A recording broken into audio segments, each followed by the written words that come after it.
multilaterales con un ex canciller peruano. Vamos a comentar esta información con Luis González Posada, les decía, ex ministro de Relaciones Exteriores peruano, que ya se conecta con nosotros, a quien le damos la bienvenida a la señal de noticias de DNews. Le agradecemos por su tiempo, señor González Posada.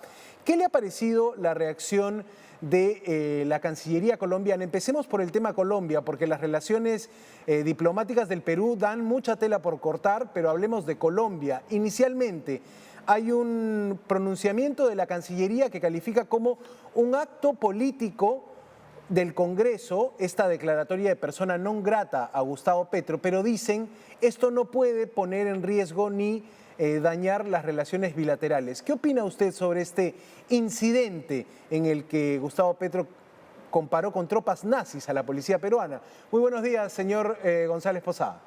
Gusto saludarlo, ¿cómo está? Lo que no dice la Cancillería colombiana, que efectivamente la declaratoria de persona no grata del Congreso es una expresión de la voluntad popular, el sentimiento de todo un país que se siente sistemáticamente agraviado por el señor Gustavo Petro.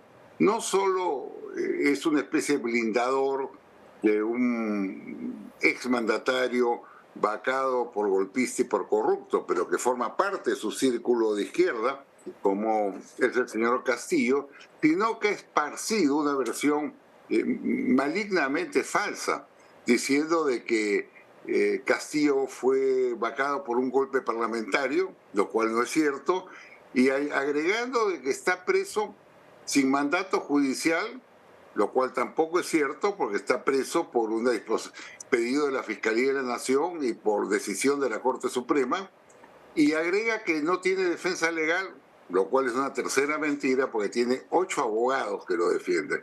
Entonces, esta narrativa la ha ido esparciendo el señor Petro. Seguramente es una expresión de su todavía no disuelta alma de guerrillero, que se identifica con presidentes que por momentos violentos como los que está ocurriendo en la historia del Perú.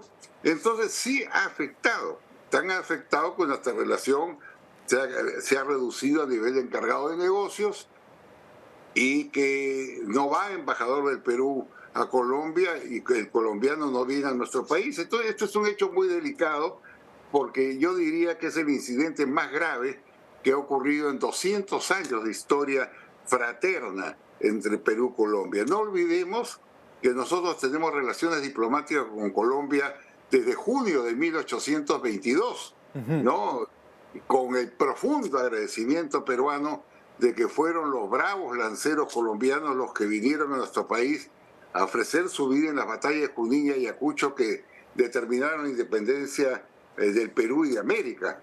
Y ahí en adelante hemos tenido una relación magnífica. Hubo un incidente el año 31, 32 por Leticia, pero que no pasó, por el Triángulo de Leticia, que no pasó a mayores. Pero después siempre hemos tenido relaciones cálidas, cordiales.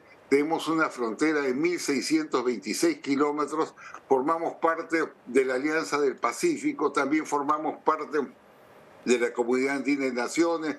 Hemos desarrollado 5 o 6 gabinetes binacionales con presencia de los mandatarios. Es una relación realmente hermosa con Colombia y muy cálida. Bueno, todo esto irresponsablemente lo trata de tirar por la borda el señor Petro, inmiscuyéndose en asuntos de competencia interna del Perú y con ello además violando principios internacionales que lo prohíben, como los artículos 18 y 19 de la Carta de la OEA, ¿no? Ahora, sí, señor ex canciller, en todo este relato que usted nos ha hecho de por lo menos de los argumentos que utiliza Gustavo Petro para referirse a la situación peruana, a la situación interna del Perú, sale también a tallar en esta historia la posición que tiene el presidente mexicano López Obrador, porque cuando uno pensaría que esto se lleva más allá o por la crítica, digamos, que puede tener López Obrador con el gobierno de Dina Boluarte,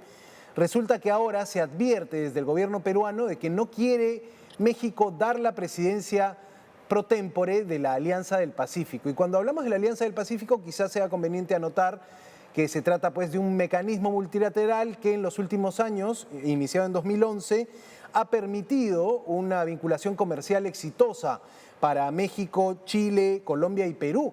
Pero, ¿cómo ve esta situación usted de que México se resista a entregar la presidencia de este espacio, de la Alianza del Pacífico? Se acusa desde la Cancillería peruana de que se está poniendo en riesgo una situación comercial, se están poniendo en riesgo los negocios. Mire, yo con mucha pena pienso que el señor López Obrador sufre de demencia senil, porque no tengo otra explicación de que se niegue a entregar una secretaría pro tempore a nuestro país como corresponde hacerlo. Además de lo dicho, creo que él no entiende que la Alianza del Pacífico es una coalición de 4 estados que representan el 36% del Producto Bruto Interno de la región, que captan el 50% aproximadamente de las inversiones extranjeras y tienen el 57% del comercio regional. Eso estamos hablando de un esquema de integración realmente exitoso, el más exitoso de América. Entonces, el señor López Obrador le da pues una especie de pataleta.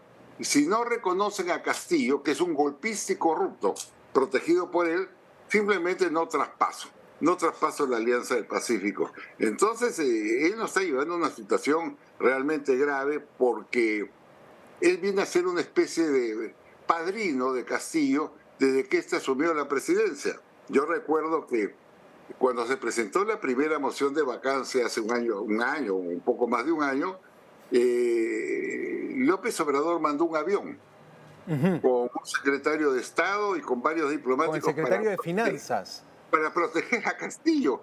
Entonces, cuando le preguntaron por qué lo había hecho, él no tuvo ningún problema en asumir una mentira de Castillo, diciendo que al presidente peruano, porque es pobre, porque es indígena, porque es maestro, le querían prohibir ingresar a la juramentación en el Congreso con su sombrero, lo cual es falso. Y agregaba López Obrador que además a este pobre presidente humilde, serrano, ¿no? Las señoras de Lima, las encopetadas señoras de Lima, se tapaban la nariz cuando pasaba. Nunca ha ocurrido eso. Bueno, a partir de ahí asumió el padrinazgo. Y ahora, naturalmente, desconoce a la presidenta constitucional de la República, ampara a Castillo y dice pues barbaridades, ¿no? Que ya no vale la pena ni siquiera responderle, que va a seguir dando la batalla por un presidente encarcelado injustamente. Pero yo voy a un tema de fondo. Más allá de estas declaraciones, yo creo que lo que acá ha quedado evidenciado, y por favor créanme, es la primera vez en la historia de América Latina que un bloque de países que tienen una misma política llamada de izquierda, unos lo llaman socialismo del siglo XXI, otros castrochavismo, actúan en bloque para defender o atacar a alguno de sus miembros. En este caso, para defender a Castillo. Lo han hecho 8 naciones, unos con mayor o menor intensidad en su voz. Lo ha hecho México, Colombia, Argentina, Chile, Venezuela, Nicaragua, Cuba. ¿No? Todos ellos han salido a defender a Castillo y atacar a la actual mandataria que ha asumido el cargo por sucesión constitucional y con un voto abrumador del Congreso. Ahora, ex canciller. Termino. ¿Y sí. ¿Por qué lo hace? Porque Castillo es miembro de su cofradía, pues, ¿no? Entonces lo hacen impúdicamente, intervienen en asuntos de competencia interna del Perú y tienen como asociados algunos organismos como Amnistía Internacional, que dice disparate y media, que hay una represión en el Perú a los indígenas y campesinos. Eso se le ocurrió decir, ¿no? O realizan reuniones en Ginebra, grupo de extrema izquierda, para asumir la defensa de Castillo. Entonces estamos ante una intromisión de bloque, es lo que tenemos que tener claro. Acá hay un bloque que interviene, ¿no?, en asuntos de competencia interna de nuestras naciones para defender o atacar a alguno de sus miembros. Ahora, en el entendido que, claro, quienes integran la Alianza del Pacífico, y vuelvo a este mecanismo multilateral porque probablemente allí podamos evidenciar parte de lo que usted nos dice. La Alianza del Pacífico, esta entidad que reúne a Chile, Colombia, Perú y México, nace en el 2011, cuando en Perú, o por lo menos fue ideada por el gobierno de Alan García en Perú, encontró sentido y encontró un llamado en el gobierno de Sebastián Piñera en Chile. Hablamos de dos gobiernos que en su momento promovieron el libre mercado y hoy 3 de sus miembros, hablamos de Chile, Colombia y México, tienen líderes de izquierda. ¿Está en riesgo para usted la Alianza del Pacífico? ¿Puede desaparecer este mecanismo, digamos, si los gobiernos de los que son parte o que conforman la alianza así lo deciden? Porque Perú quedaría dentro del único gobierno que, bueno, no está en este momento fijado en la izquierda. Bueno, Chile no está en esa posición, ¿no? Tampoco. Yo creo que es un hipo, pero ya el camino se abrió, ya se liberaron aranceles, ya tenemos una bolsa de valores conjunta, ¿no? O sea, hay avances significativos en un proceso de integración que, según los expertos del Banco Mundial, del Fondo Monetario, del Banco Interamericano de Desarrollo y los principales economistas, es el proceso de integración más exitoso de América, largamente. Entonces, eso ya es indetenible. Ayer nomás la asociación o el grupo de empresarios de los 4 países se ha pronunciado tajantemente a favor de que no siga obstaculizando López Obrador este traspaso de la presidencia pro tempore al Perú. Pero yo lo que pienso es que la señora presidenta tiene que asumirlo, no tiene por qué pedirle permiso, ¿eh? Nos corresponde, en consecuencia, ella debe accionar los mecanismos, digamos, de coordinación que le corresponden hacer como secretaria pro tempore.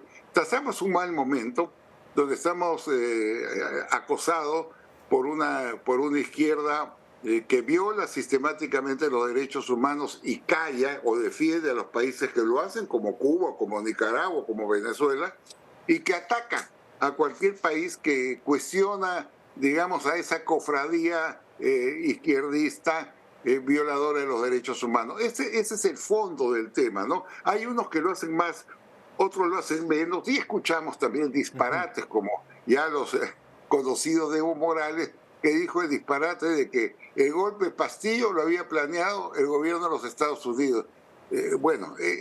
Pobre hombre, ¿no? Pero porque eso es lo que hace. Eso es lo que hace siempre Evo Morales, juega con su rostro indígena y le hacen caso, pues le dan publicidad. De eso Ahora, vive. Y acá en el Perú, sí. se entrometió. Vino al Perú en 4 oportunidades, agitó la bandera de la nacionalización de hidrocarburos de una asamblea constituyente y llegó al extremo de la osadía de querer formar una república independiente integrando a las poblaciones aymaras de Perú, Argentina y Chile. Eso es lo que trató de hacer, este engendro político. Y por supuesto, ninguno de los países del bloque del socialismo del siglo XXI dijo, oiga, un momento, usted no puede hacer eso. No, ellos le dan pinta, acá Castillo lo agasajó, le da comidas, almuerzos, banquetes. Eso no se dice, ¿no? Pero hay que decirlo, pues, porque hay que defender los principios y valores de la democracia continental. Y anotamos que el señor Evo Morales también ha sido declarado persona no grata por el Congreso peruano. Ahora, el jefe del gabinete del gobierno nacional en el Perú, el señor Alberto Otárola, ha dicho que Pedro Castillo puede presentar una medida cautelar para buscar su libertad y su reposición. Y esto lo presentaría ante la Corte Interamericana de Derechos Humanos. ¿Cree que es una movida legal que puede ser favorable a Pedro Castillo, o una cautelar para quedar en libertad y ser repuesto como presidente peruano? Mire, ¿qué cautelar puede haber cuando todo el Perú lo vio a Castillo con su banda presidencial en red nacional de televisión leyendo un discurso por el cual disolvía el Congreso del Perú y ordenaba la intervención del Ministerio Público, del Poder Judicial y de la Junta Nacional de Justicia, que son los poderes del Estado, y además ordenaba la detención de la fiscal de la Nación? Oiga, acá no se necesitan más pruebas, ahí están los videos, ahí está su mensaje. Entonces, ¿qué medida cautelar se puede presentar a favor de una persona que ha actuado de esa manera? No, es un dicho que... Se lo pregunto porque mostró mucha preocupación el jefe de gabinete peruano al Yo creo que decir, está exagerando, ojo con creo que está estas medidas exagerando, ¿no? legales. Ok. Está exagerando porque no hay ninguna razón. Entonces, con ese mismo criterio, pues todos los golpistas tendrán que ser rehabilitados. No procede porque hay pruebas contundentes y siguen saliendo pruebas contundentes. Ayer mismo en los programas de televisión ya comenzaron a hablar otra gente cómo se coordinó el golpe de Estado con la ex primera ministra, así, del gobierno de Castillo. Eso no va a pasar. No, estamos pasando un mal momento, sí, ha habido mucha violencia en el Perú, mucha violencia, ha habido muertes. No se olvide que un total de 19 comisarías locales policiales han sido incendiados o dinamitados, 5 aeropuertos atacados, y yo solamente recuerdo que la Convención sobre Terrorismo de las Naciones Unidas califica como terrorismo un ataque al aeropuerto, y a eso se suma que 14 locales del Poder Judicial y del Ministerio Público fueron quemados con sus archivos correspondientes, que fueron bloqueadas las carreteras durante más de 50 días, causando pues dolor, muerte en el enfrentamiento con la Policía Nacional. Entonces, esa es la realidad de lo que está pasando en el Perú. Es un acto de violencia y subversivo en muchas cosas. Cuando usted ve que la gente viene y tira bombas molotov a una comisaría, no los puede llamar manifestantes, ¿eh? Tiene que llamarlos con su nombre, subversivos, no, que es completamente diferente. Pero como todo en la vida, no, después de la oscuridad vendrá la luz, pues, ¿no? Y eso nosotros, los peruanos, esperamos que sea así. Bien, Luis González Posada, ex canciller peruano, calificando de mal momento el que viven las relaciones entre el país andino, México y Colombia. Gracias, ex canciller, por su tiempo. Muchas gracias. Buen día.